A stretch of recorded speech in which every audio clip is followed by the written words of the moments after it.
And mains overview, you will have the 9 papers. These are the subjectives. So when it comes to mains, you need to have a lot of good writing skill. When I say good writing skills, you should know that within this time frame, like 9 minutes or 7 minutes, you should be able to write a good answer of any question in 150 words or in 250 words, and you should have a good command over that topic. And lot of practice is required to achieve this. If I'm saying the 3-hour paper is there and you have to complete the paper, then the strategy should be such that you should know then when and how I have to complete the whole paper.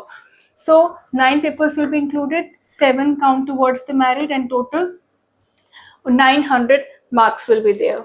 Okay. Now mains paper structure. अब देखिए English and Hindi are qualifying.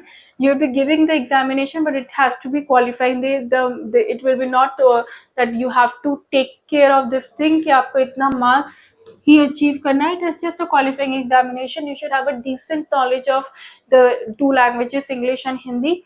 Apart from that, essay. How you have to prepare the essay? Essay you can prepare by reading the newspaper or any particular magazine, good magazine which comes in the market.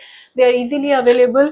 They do the deep analysis on any topic. For example, environment, ecology, or a climate change. If they're talking about that, you can go ahead with it and do the deep analysis. You should have at least, for example, take 7 topics. How would I suggest you to prepare essay?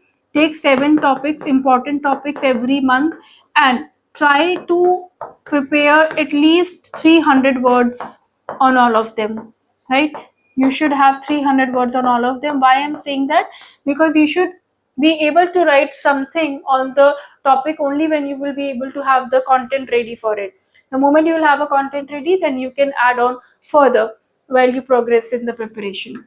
GS1, GS2, GS3, and then you will have the optional paper 1 and 2.